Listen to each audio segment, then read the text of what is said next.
Hi everybody, it's They Thrive and welcome back to another video. Today I will be doing a review of the Ringconn ring, so stay tuned to see my thoughts on this ring. Ringconn's ring come in three different colors: silver, gold, and black. I got mine's in the pale gold, size 11, generation 1. Sizes range from 6 to size 14 and the retail price is $274. Let's go ahead and get into the pros of owning a Ringconn. To start off with, this ring is very durable. They do have a ring protector, but I decided to opt out because it's like $30 and I was expecting scratches, dents, marks, but so far I've had it for several months and don't have any imperfections. It's also waterproof and sweat proof, so you can work out with this. You can wash dishes, hold different objects with it. You can even work out, but hey, I don't have any weight, so just enjoy this clip of me using soup cans instead. You can use this ring for everyday use, or you could use it for fancier occasions. I've used it for both. And here is the ring sizing kit that was sent to me 2 weeks before I got the ring, and then they wanted me to send the size and the color that I desired, and I submitted that, and I got my ring in about 2 weeks after that. I'm just trying to own the smallest and the largest size. The smallest size is a size 6 and the largest is a size 11. This is the portable charger case, which makes it super convenient to charge on the go. Other things that I like about this ring as opposed to the Apple Watch, which is what the health device that I had prior to getting this ring, this doesn't have a screen, so there's less distraction. One of the main reasons why I wanted to move away from the Apple Watch is because I kept having to charge it every single day, and I kept forgetting to, so there would be lapses in data. With this device, it stays charged for 6 to 7 days, so you don't get those lapses in data. You could wear it with most outfits. Sometimes the Apple Watch looks a little bulky or a little bit too athletic and not very feminine or elegant. I will say though that the Apple Watch compared to this ring is much more customizable, so if your size changes a lot, then this probably isn't the best product for you.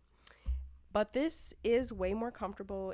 In addition, that's another reason why I was moving away from the Apple Watch, is because I kept getting those little marks from having the band on too long, and I just hated that. Other benefits of using this ring is that it has no subscription, which is what made me choose this ring over the popular, infamous Oura ring, where you basically purchase this ring for a few $100s and then you're basically still renting the ring because it requires a monthly fee. So that's why I decided to go with Ringconn instead of Oura ring. It's very similar in the features that it offers for less upfront price and no subscription.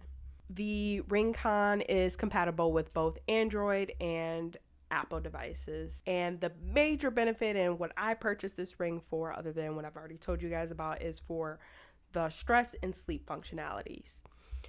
The sleep score is amazing. It gives you a lot of good insights on your sleep. It tells you how long you were asleep. It tells you how long you were in bed. It has your different sleep cycle, how much you spent in your deep sleep, your light sleep, your REM sleep. It does track metrics such as your heart rate variability, your skin temperature, and your respiratory rate, your blood oxygen saturation levels. But I will say about the data that it collects, all those insights are okay, but it doesn't really, like aside from the sleep, it doesn't really go into depth about what that means. And I also got it for the stress capabilities, like to tell when your body's under more stress. I will say that I think both the stress and the sleep are accurate in the data. I do notice that, like when I'm sick, like I am now, my scores tend to be elevated on the stress because it doesn't measure like psychological stress. It's more so physiological stress. Psychological can sometimes affect your physiological state, but sometimes it has nothing to do with, psychological. Maybe it's that you're sick. Maybe that it's that you drink coffee, whatnot. There's different things that might trigger a state of physiological stress that aren't psychological necessarily. I do find that the stress score is pretty accurate. the sleep score as well. The only thing about the stress score, I wish it was a little bit more insightful and had a way to maybe like track and tell you what could be causing the stress. And the only way it could do that, because obviously it's just a ring, it can't jump to conclusions. Maybe it could ask some questions such as like, did you drink a cup of coffee today? What time? Things like that, so you can see how your body responds to different things. Or maybe even sending you a notification asking how you feel or what you're doing at that point of time when they measure higher spikes of stress. Or even if it asks if you've changed any kind of medications or anything like that, that would be helpful data that it could ask to provide more meaningful insights, because I feel like that's where it might be lacking a little bit, at least in the stress and the other metrics that it measures outside of sleep. The sleep, it does actually ask you though, how do you feel when you wake up? Like, it does ask you that question, and that might be very helpful to notice, like, what is your body's optimal sleep cycle. So now let's go over some of the cons of wearing the Ringconn. Start off with, you have to keep your Bluetooth turned onto your phone for it to sync over, so that might be a con to some people.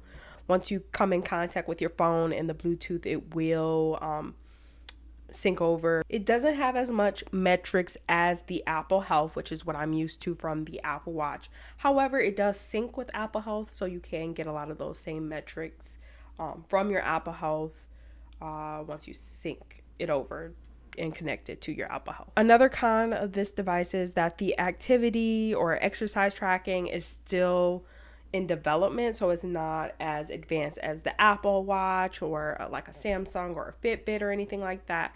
Right now it only tracks outdoor walking, outdoor running, indoor running, and outdoor cycling. So a lot of the indoor and swimming and different sports like that, it doesn't track yet. And another con of this is, while there is a lot of good data, and like I said, I think that it's accurate, there still isn't very much data analysis, data insights. You kind of have to make your own separate journal at this point of time to really understand what all this data means. Now, the step counterpart of this ring, it does kind of have questionable accuracy, only because if you're someone who uses your hand a lot, it's like talk or doing a lot of hand movements, maybe like washing dishes, driving a car, it might pick up those as steps. On the reverse end of that, there's been times where I've gone to the gym and walked on an indoor treadmill, and let's say I was holding on to the rail or something like that, it didn't count any of my steps